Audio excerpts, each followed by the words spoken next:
কোরআনে কারিমকে যদি লাথি মেরে নষ্ট করা হয়, তাহলে তার পক্ষে বলা তো দূরের কথা, তার ব্যাপারে একটা সামান্য শব্দের প্রতিবাদ করাকেও তারা সাম্প্রদায়িকতা মনে করেন। আলেম সমাজের পক্ষ থেকে, ধর্মপ্রাণ মানুষদের পক্ষ থেকে যে রিয়াকশন হওয়ার কথা ছিল, তারা তার কিছুই করেন নাই, তারা সংযমের পরিচয় দিয়েছেন। আর যদি এখানে স্বাধীনতা সার্বভৌমত্ব ধ্বংস হয়ে যায়, তাহলে বন্ধুরা আমাদের কাশ্মীর হয়ে যেতে 3 দিনের বেশি সময় লাগবে না। বাংলাদেশের কোন মন্দিরে বা আমাদের মাইনরিটির কোথাও যদি ষড়যন্ত্রকারীর একটা টোকাও দেয়, সেটার প্রমাণ হবার আগেই 133 জন বুদ্ধিজীবী যুগলবন্দি কলাম লিখে ছুটে দেন। শাহবাগে জাদুঘরের সামনে এসে একজন থেকে শুরু করে যতজন হয় তারা প্রচন্ড কথা বলেন, এবং এটা তো বলা দরকারও। আমরা মনে করি যে এই যে বুদ্ধিভিত্তিক লড়াইটা তো দরকার, কিন্তু আফসোস কি দেখেন, আমরা তর্কের খাতিরে ধরেও নেই। আমরা তো আর শাহবাগী না, আমরা তো শাহবাগ তন্ত্র কায়েম করব না। আমার যে খুনি সেও যদি বিকারগ্রস্ত হয়, আমি বলতে চাই যে এটা আদালতকেই প্রমাণ করতে হবে যে সে বিকারগ্রস্ত, তার উপরে তার বিচার করতে হবে।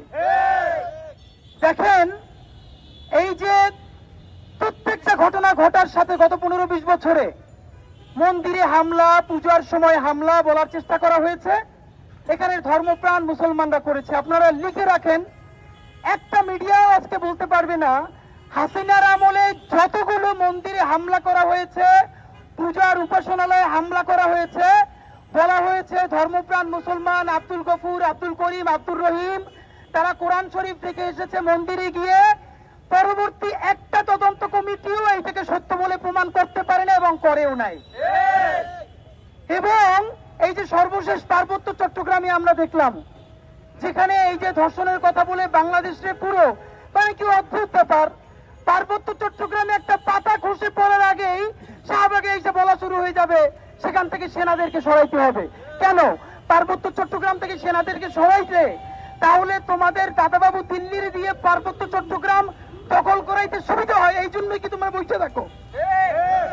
একই অবস্থা দেখেন, নরসাদ বিশ্ববিদ্যালয়ের মতো একটা জায়গায় একজন শিক্ষার্থী যেই অবমাননাটা করলো, আমি অবাক হই। আমরা মাঝে মধ্যে বলি যে আমাদের এখানে ধর্মপ্রাণ মুসলমান মাঝে মধ্যে অনেক কিছু বোঝে না, মাঝে মধ্যে তারা অনেক কঠিন ভাষায় কথা বলে ফেলে, কিন্তু আমি অবাক হই এইরকম জঘন্যতম কাজ করবার পর বাংলাদেশে আলেম সমাজের পক্ষ থেকে, ধর্মপ্রাণ মানুষদের পক্ষ থেকে যে রিয়াকশন হওয়ার কথা ছিল, তারা তার কিছুই করেন নাই, তারা সংযমের পরিচয় দিয়েছেন। এবং দেখেন ইনকিলাব মঞ্চের অবস্থাটা কি কঠিন।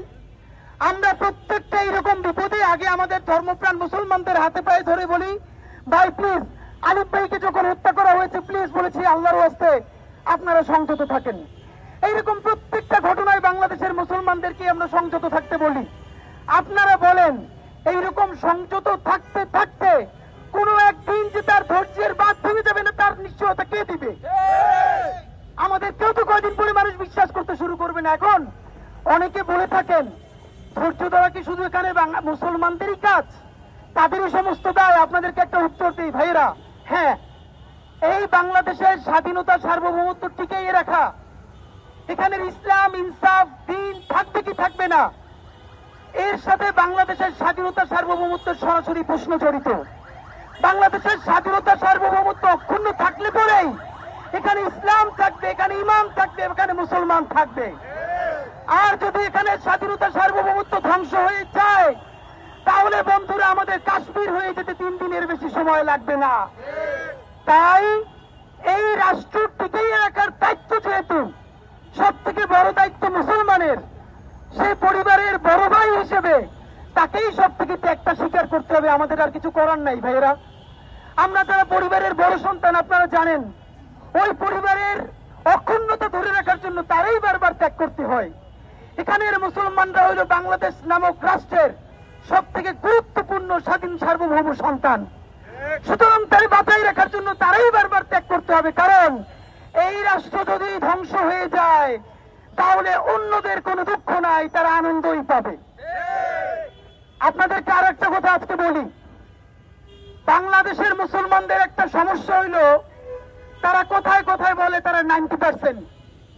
ভাই, এই 90% থেকে বের হয়ে আসেন। আপনি যতদিন না পর্যন্ত বুঝবেন এই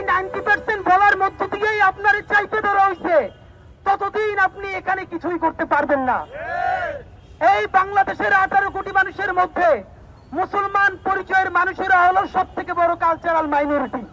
প্রমাণ আমি আপনাকে বলি, তার বড় প্রমাণ হইল কোন মন্দিরে যদি সামান্য হামলা তো দূরের কথা, কোন ষড়যন্ত্র হয়, তাহলে বাংলাদেশের বিশ্ববিদ্যালয় শিক্ষক, এনজিওবাদী থেকে শুরু করে সবাই সেটার পক্ষে মুহূর্তেই রাস্তায় নামতে পারেন।